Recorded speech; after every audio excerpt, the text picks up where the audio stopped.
야, 영웅아. 그래도 오늘은 영상을 좀 끝까지 봐야 될 것 같은데, 끝까지 봐야 뭔가 좀 우리가 이렇게 전하고자 하는 메시지가 있을 것 같은데. 안녕하세요. 서왕서왕 이서왕TV의 이서왕입니다. 정말 덥습니다. 너무 덥습니다. 연일 30도가 넘는 무더위가 이어지고 있는데요. 밤이 되어도 그 열기는 사라지지가 않고 있습니다. 여기에 우리의 짜증을 더해주는 다른 이유가 있습니다. 바로 일본! 섬나라 일본의 공격! 즉 아베의 공격인데요. 그래서 오늘 이서방TV는 요즘 우리를 너무나 짜증나게 하는 일본에 대해 알아보고자 합니다. 그럼 이서방TV 지금 바로 시작합니다. 일본의 공격은 7월 4일 시작됐습니다. 우리가 일본에서 수입하는 핵심 소재의 수출에 규제를 가한 것인데요. 그 품목은 스마트폰의 디스플레이 제작에 사용되는 플루오린 폴리이미드, 반도체 세정에 사용되는 고순도 불화수소, 일명 에칭가스, 그리고 반도체 가판을 만들 때 사용하는 감광제인 포토리지스트입니다. 발음이 어렵네. 규제는 눈 가리고 아웅식으로 이루어지고 있습니다. 수출 과정을 까다롭게 만들어 우리 기업을 괴롭힙니다. 기존에는 한 번만 허가를 받으면 3년간 허가를 받지 않아도 되는 포괄 허가를 부여했습니다만, 그것을 폐지하여 제품을 수출할 때마다 일일이 경제산업성의 심사를 신청하여 허가를 받도록 만들었습니다. 일본 정부가 기분에 따라 언제든지 수출을 막을 수 있다는 겁니다. 이런 새끼들. 왜 아베는, 그리고 아베를 대표로 하는 일본의 우익은 이처럼 우리를 괴롭히는 걸까요? 이유는 간단합니다.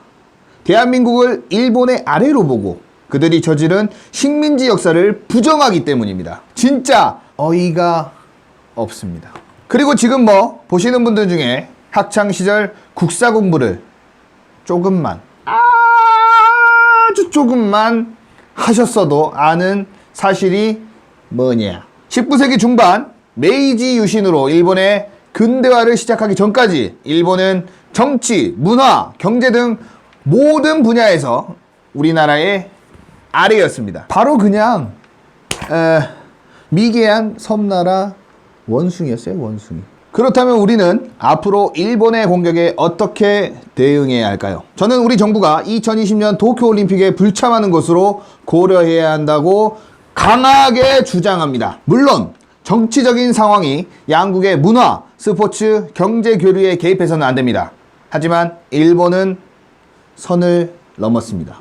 선을 넘었습니다. 우리 땅을 위협하고 우리 국민을 위협하고 우리 할아버지 할머니를 욕보이고 있기 때문입니다. 도쿄올림픽에 불참해야 하는 이유 첫째, 도쿄올림픽 참가는 독도와 동해를 내주는 행위입니다. 일본은 도쿄올림픽 공식 사이트 지도에 독도를 일본 영토인 것처럼 표기하고 동해를 일본해로 적었습니다. 이에 우리 정부가 항의를 했지만 스가 요시히데 기억하세요? 스가 요시히데 일본 관방장관은 한국의 입장을 결코 받아들일 수 없다고 대답을 했고요. 결국 이러한 행사에 우리나라 선수단이 참가한다는 것은 독도가 일본 땅이고 동해의 명칭은 일본해라는 일본의 주장을 국제적으로 인정하는 꼴이 될 수 있습니다. 둘째, 일본의 방사능 위협은 현재 진행형입니다. 2011년 3월 11일 지진과 쓰나미로 후쿠시마 지역에 있는 원자력 발전소가 폭발하고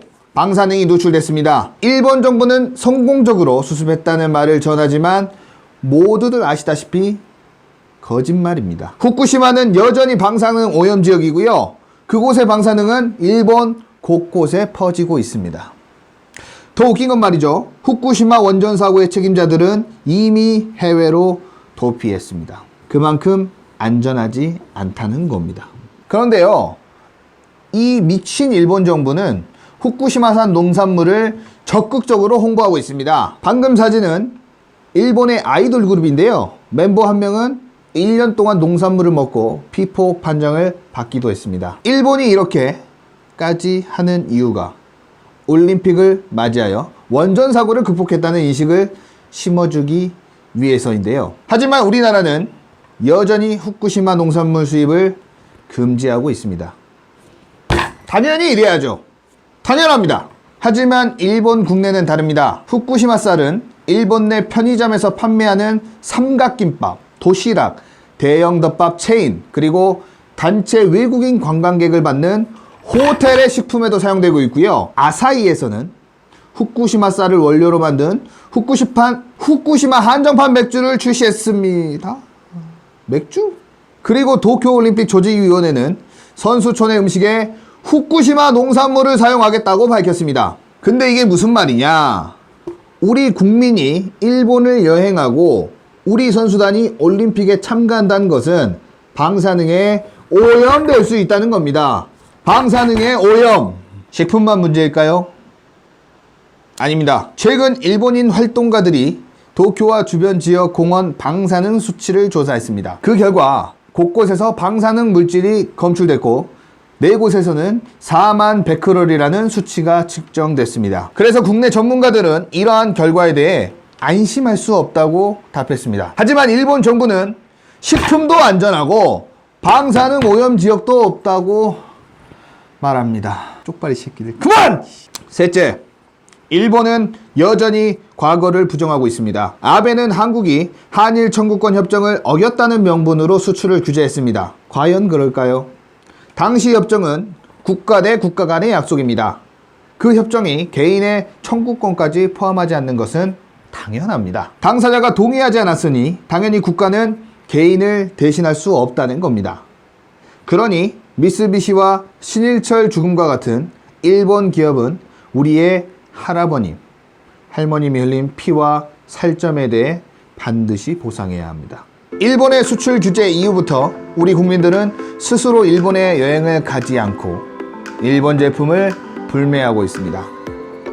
정부가 주도했다면 문제의 소지가 있지만 국민의 자발적인 운동이기 때문에 누구도 비난할 수 없습니다. 여기에 우리 사회는 도쿄올림픽 불참을 주장해야 합니다. 그리고 부탁드립니다.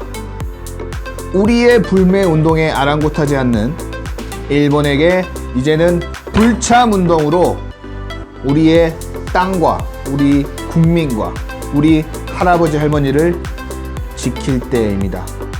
간곡히 부탁드리겠습니다. 서방서방 이서방TV 오늘은 여기까지입니다. 감사합니다.